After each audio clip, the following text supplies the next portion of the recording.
It's not an interview. It's a conversation. Red McFly. What's going on? What up? What up? Everything good? Can't complain.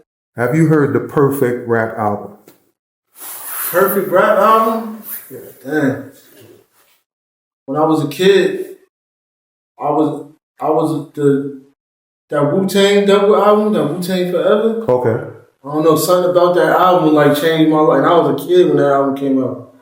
And it's like both discs, like it was 2 CDs, right? Right. I listened front to back to back. Like, I don't know, the album never really moved me like that ever since then. But you know what it is? Like, I don't know, something about that Wu-Tang Forever, like, the beat, because you know what it is? I've always been a fan of, like, producer rappers. Right. So, like, RZA, he was, like, the first one that I was a real big fan of. I liked how, like, he would be orchestrating the whole album, producing, rapping, like a mastermind. So that's kind of how I always, that's like the path I had chose. Like Kanye was the next one. Dr. Dre even. Like the way how they was like, kind of like quarterbacking the thing, you know what I mean? Mm-hmm. Like that's something that I've always been a fan of. Okay. So we talking about There Will Be Tears. Mm-hmm. Let's get into, you have plans to make the album. Yeah. What's the first step? First step is the beats, picking the beats out. Like that's, to me, that's the hardest part. Cause I'll sit there sometimes for like 5-6 hours just scrolling through beats. It'll either be beats that I made or ones that other producers sent me. And then like once we start getting that, all right, I'm feeling this, that. Everything else comes easy after that. Mm-hmm. But it's to me, the beats is like real important. So I like to make music for people that listen to the lyrics, but I like people that like, you know, you got people that just be like, oh, do this sound melodic or do this sound pleasing to my ears. Like, you know, like a lot of rappers, they be nice, but sometimes they don't pick the best beats. It just be do, but it don't be really having too much going on, which is nothing wrong with that. Right. But like to some of the listeners, they kind of like overlook them type of records. Mm-hmm. So I try to give them like the best of both worlds, like a fire beat. I'm saying something on the record, the hook is fire. A lot of times I'm pairing up with somebody on the record, so it's like a whole chemistry that we do. Right. Yeah. Okay. So now you pick the beats, the songs is written. What's your next move? The next move is hit the management team up. Like, yo, what y'all think? What direction we want to go? We want to do we want to stray away from this? We want to stay here, but they usually give me a lot of my own creative control, like what I want to do. Mm-hmm. I just like to I understand that like everything I say or the way I think isn't always the right way. So I like to listen to the team, like, yo, what y'all think? Mm-hmm. And I take the constructive criticism. Like, there's a lot of times where they be like, I ain't really feeling, I'm thinking the record fire, and they like, I ain't really feeling that. Mm-hmm. And we just, you know, I either fix it or we move on to the next. Okay. As far as creating in the studio, is it a home studio or a professional setting? I do a lot of my best work in my own crib. Okay. I got a house and I got like the lower level. I turned the whole thing into it's like a man cave. Like I got a big TV on the wall, a bar down there, video games, the studio. So it's like my space where I could go and then I just feel like super comfortable. I might come down at like 9 o'clock in the morning one day, tap some beats out or whatever, look through some samples. Tomorrow I might feel like writing or I might do everything in one day. But I was like, I just feel comfortable just having it there. Right. But at the same time, it's like, I gotta go to that studio setting. So I gotta have a balance. Right. And sometimes, you know, when you're in the crib, you got kids, you know, sometimes you get too comfortable. Yeah. So you gotta like, it's like working from home. Like sometimes you gotta do that hybrid. Some people need that hybrid where they go into the office just to keep them, you know what I mean? Yeah. So you're recording the songs, right? Mm-hmm. As you record, does the team come in and tell you, okay, this is dope, that's trash, this is dope? Yeah, like with me, every record I record, I send it to Phil, send it to Ted, send it to my brothers, and then I get everybody's input on it. Right. So like, anytime where it's everybody get a thumbs up, I'm like, all right, we out of here with this. But usually somebody goes, I think you should change this or change that or whatever. But I always take everybody's input because sometimes you need to be listened from an ear that's not you because, artists, we think everything we do fire, you know what I mean? So, but I try my best to be able to listen to something like, all right, let me see if I'm sitting in a room with this person, like, what they gonna say when they hear it. I try to like really visualize that and try to be as unbiased as possible when listening to it. But sometimes you still need that opinion. Right. Yeah. Is it difficult when somebody tells you, okay, I'm not really feeling this song, and you gave it your all? Yeah. Sometimes it'd be a little bit of back and forth. But I'll be like, all right, let me see y'all know what y'all talking about. But it has been times where I'm like, yo, you sure? You sure? Cause I was, you know what I mean? But can't do that as an artist because you gotta understand, like, this is a business. So everybody that's around you, they should want to see you win because if you win, they win. If you ain't winning, then they not winning. You know what I mean? So it's a team sport right here. So I gotta keep that in mind. Okay, so for the final call with the songs, it just keeps going back to everybody voting yay or nay on the records. At the end of the day, I probably get 2 or 3 votes. You know what I mean? But if people feel strongly about something that we should go this direction, or I think we really should keep this record and put this on there, I look at everything like I'm one of the people where everything is assigned to me. So if I keep hearing somebody, if I hear you tell me, I hear him tell me, he tell me, I'm like, damn, that's a sign. I gotta keep this on me. Right. Yeah. You ever had a situation where they picked 12 songs, but you were only feeling 10, or a situation like that? It's usually the opposite. Okay. It's usually like I want to put way more records on there than I should. But I'm starting to realize like it's a business. Like you can't put 20-something songs on the album. Get them. Sometimes you gotta break it up. Them 25 songs could be 2 albums. You know what I mean? You can get them one now, wait another couple of months. You know what I mean? After you finish pushing and marketing that, 6 months down the line, get them the other 13 records or whatever. You know what I mean? Yeah. Okay. I always try to keep my albums like around like 11, 12. We working on something. What we doing right now? We doing the 8-track EPs, right? Yeah. We doing a bunch of we working on like 4 projects right now. And they all like 7, 8 tracks. We're trying to make them a little bit smaller so that we can feed the people more. Right. Instead of just giving them one project and then you gotta wait a while because you gotta market every song on that project too. You want, like, when you record something, I feel like everything you record, it needs to be heard. You can't just put records out and then the people don't hear it. Right.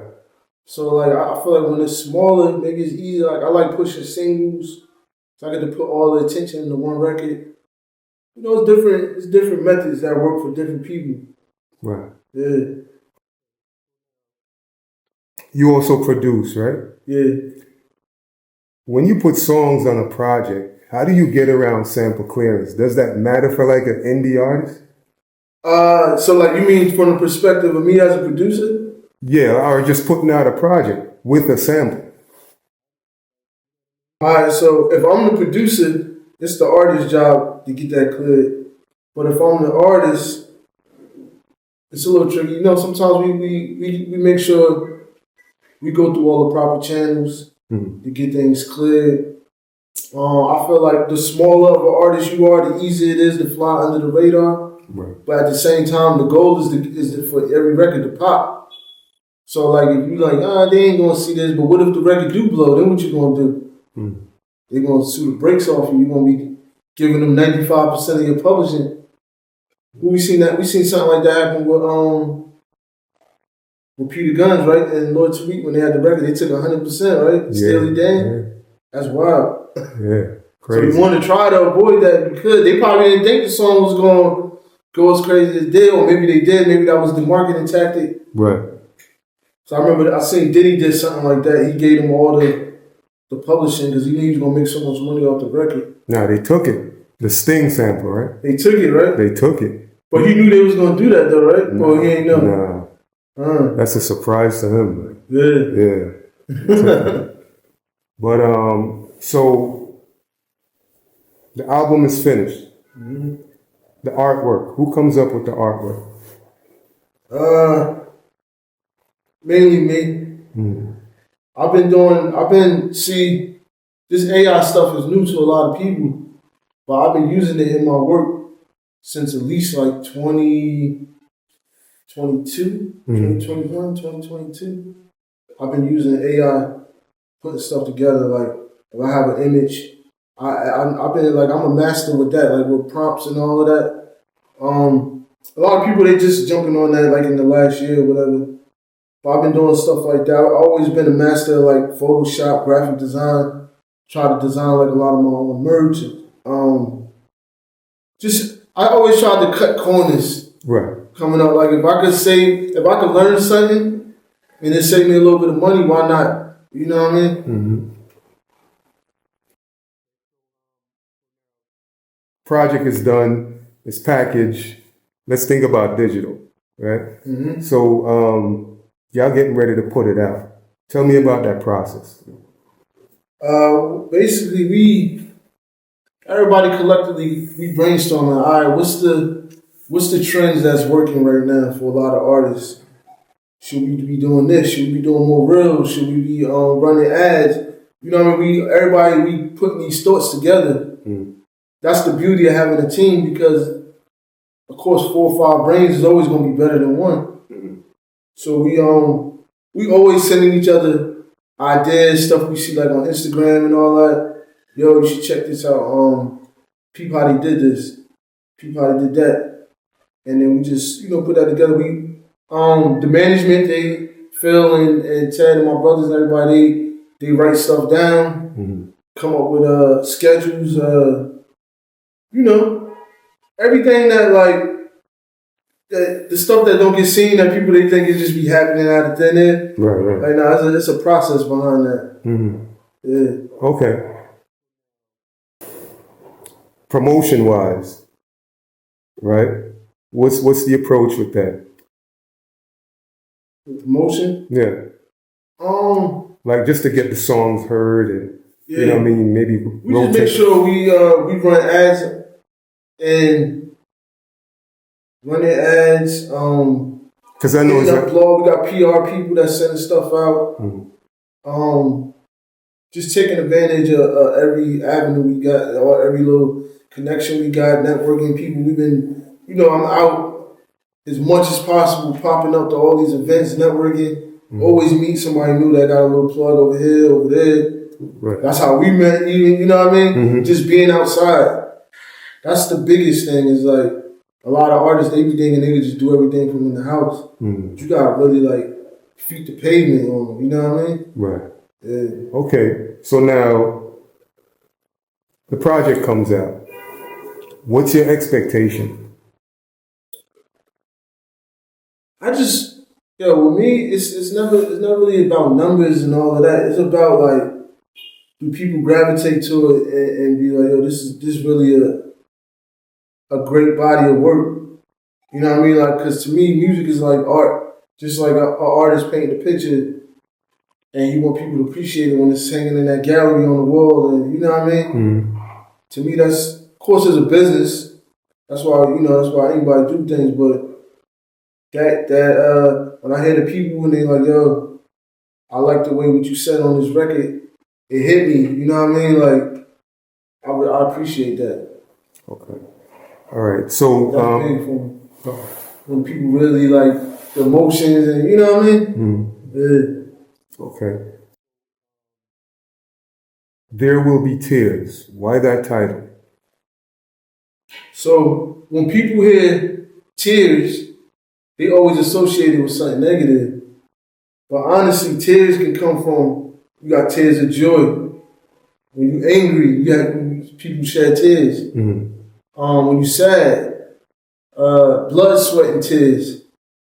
So it's like all of that is embodied into the music. When I say There Will Be Tears, it's not only the negative tears. It's like I take you everywhere. Right. It's like a journey into my life, kind of. So it's like I touch upon a lot of the fucked up things I've been through. You know, good shit, chicks, the the hustle, the grind, all of that. So it's all of that is tears associated with all of that. Okay. Yeah. Independence, indie label, indie artist. A lot of us hear that term and we're trying to figure out, okay, if you're putting a project out, what is the budget that you get to work with for beats, features, and, stuff like that?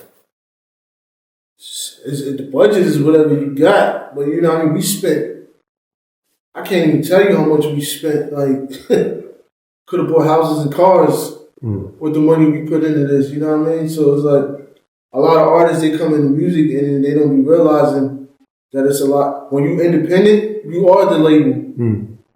So like, you're the one that's responsible for marketing the album, for the studio time, buying the beats, doing PR campaigns, all of that. So like, that's what you gotta remember. You only gonna get out what you put in. So if you only put a little bit into it, what you expect to get out of it.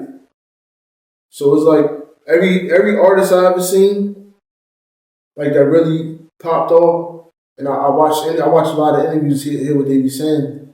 They always be saying so like, yo, I spent 50,000, 75,000, 100,000 just to get one record to pop. And sometimes that's how much it takes. But look how much they made off of that record. It's like a business. If you open a store, you know what I mean, you gotta spend 50, 60,000 on inventory to make that money. You can't just open the store and then you ain't got nothing in there. So it's like any business you open, you're gonna have to spend money and invest it to it. Okay. Is there different levels in independence? Meaning, there's some rappers who say they're independent, but they got a machine behind it. Yeah.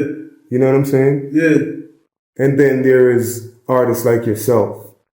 If you want to feature from, like, let's say a Joel's or maybe Max B, would they charge you lesser than what their price is? I think it's more about the relationship. So I got artists, a lot of the artists I do records with, I make sure I always do records with artists that got a bigger name than me, strategically. So like, if it's somebody you got a relationship with, they might do it for free. They might do it for damn near nothing. But like, you also gotta respect a person's value. So if Joel's the one telling me like, yo, I need this, I'm gonna look out for you, but I need something. You gotta respect this man's time, and you know what I mean? He already built a foundation and made a name for himself. And us as the artists that's trying to come up off of that, we gotta, you gotta pay what you gotta pay like you play. Right. Sometimes you might have it's like certain artists, I got real relationships with them, so they might not charge me nothing. I'm never gonna say who it was, you know what I mean? Because they might not want people to know that. Right. But it's a lot of artists that, if they just fuck with you, they fuck with you.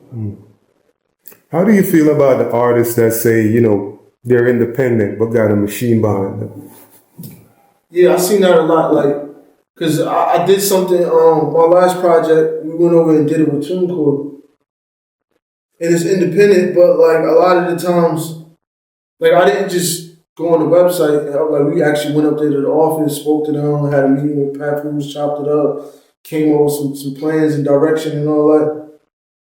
So like some people, they really just going on the website, uploading it and doing that. But then you got people, they become what you would call like a brand ambassador for TuneCore, DistroKid, or United Masters.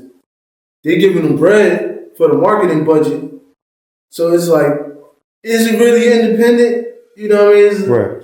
It's a tricky thing, but it's still a little bit better than being on that label where, all right, so they might give you some money for a marketing campaign, but you might not have to necessarily recoup that the way how you would if you actually did a record deal. There might be different type of terms involved. Right. So it's like, it's still kind of independent because if you're doing the work, but I don't really be counting all of that as fully independent. When an artist be going, they get 50,000, 100,000 for a marketing budget. I agree, bro. I agree. Because you got people like us, like we really building it brick by brick from the ground up. Mm-hmm. So yeah. You know what's crazy? I remember back in the days, dudes used to say they independent, you know, and I used to run out and buy all their albums, not knowing that back then it was what, Koch, Land Speed. Yeah. It's a machine. Yeah. So when Cormega that's part of the marketing tactic is to say they're independent. Yeah.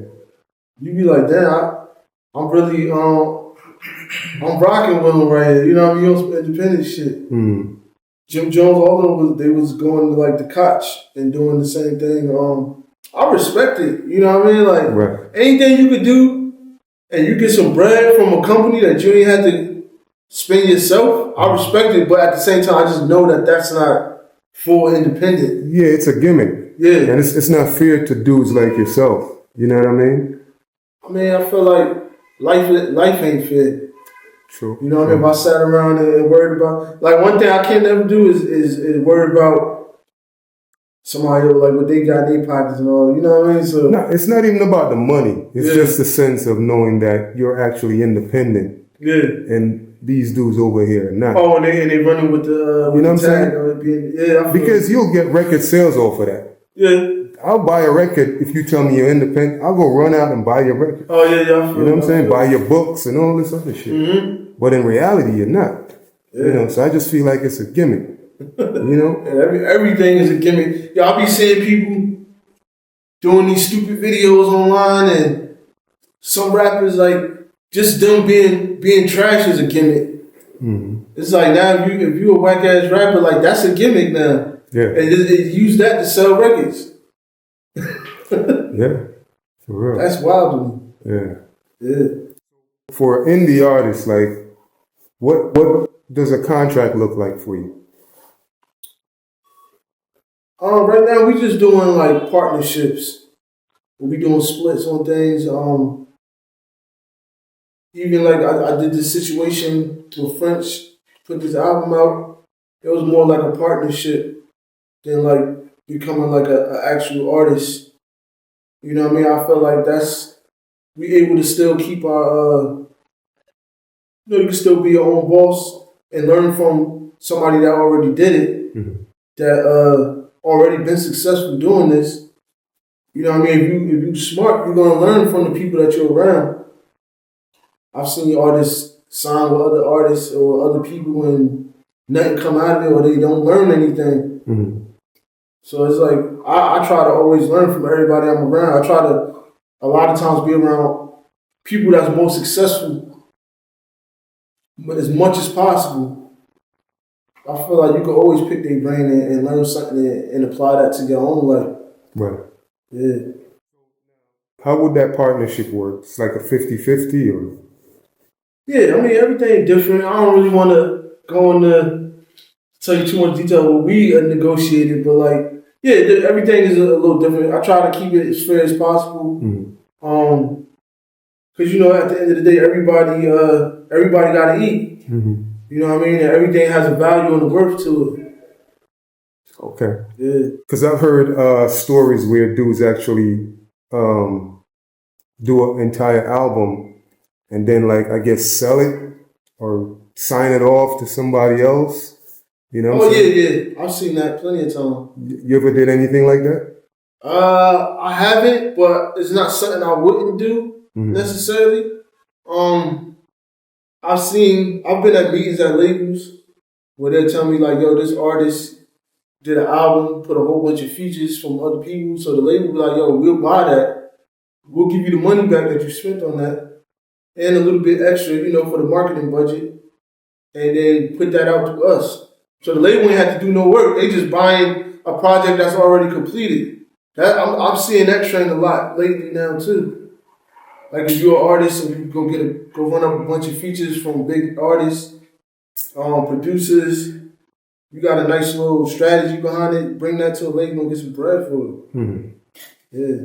You ever had high hopes for a song? Like you had a big name on the song, and it's in rotation, but it didn't take off like how you expected it? Yeah, I think that happened to every artist. Like anytime you do something, your expectations should always be higher than when you take it. You know what I mean? If it's not, that means you ain't really think too much of the record. Right. But I had that happen like where I would think, I thought this would do this number, but instead it did that. I think that happened probably to every artist ever. Right. You ever want to quit? I have quit before. Yeah. I quit. I ain't gonna say I quit, but like my interest went somewhere else.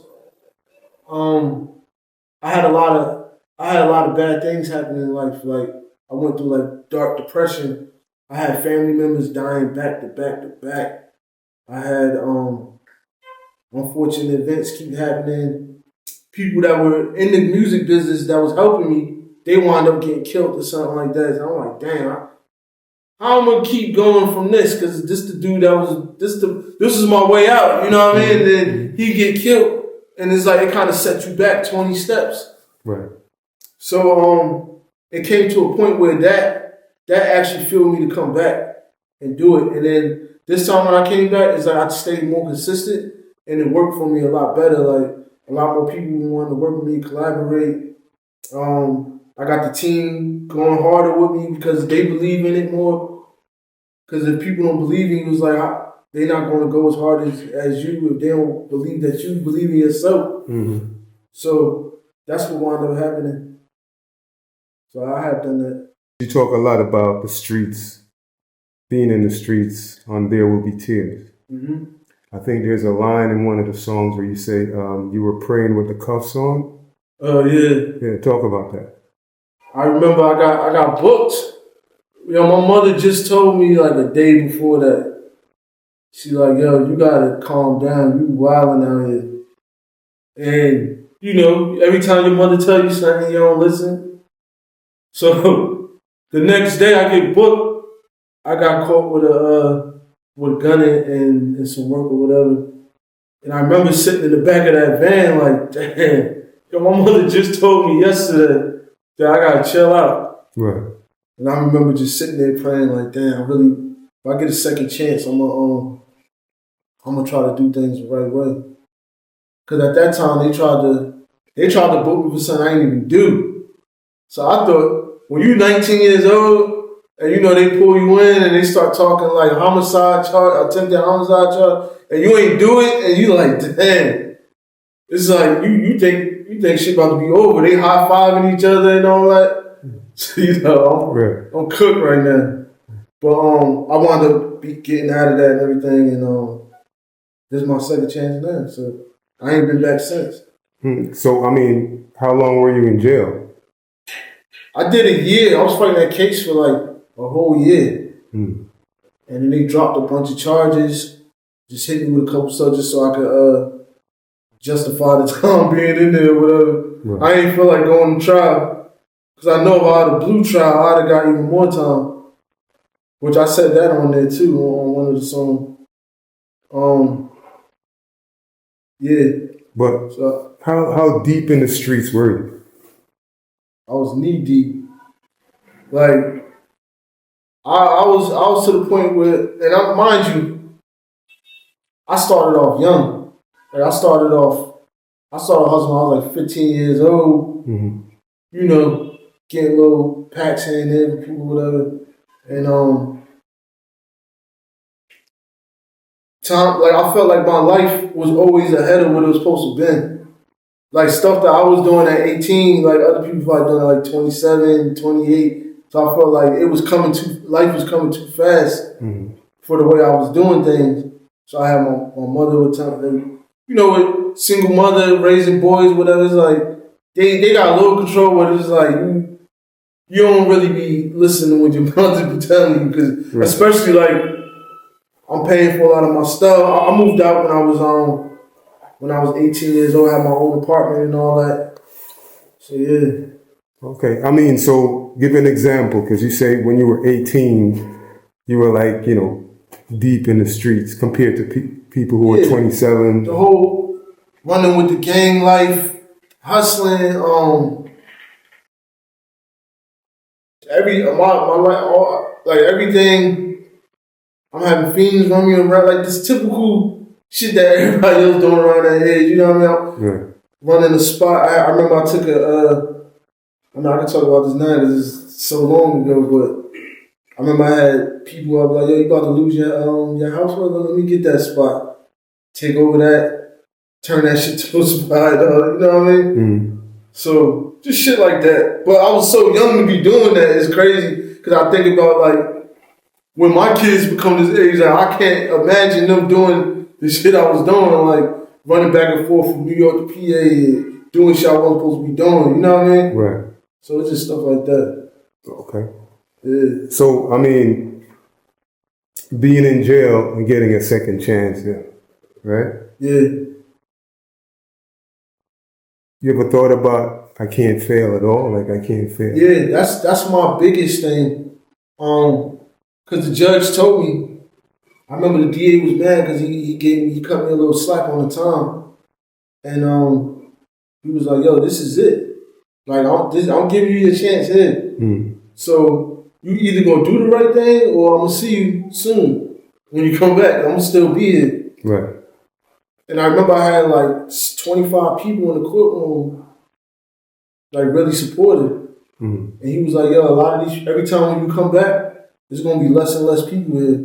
Eventually, you're going to come back and there's going to be nobody here supporting you. Mm. So he like, just keep that in mind when you ripping and running the streets.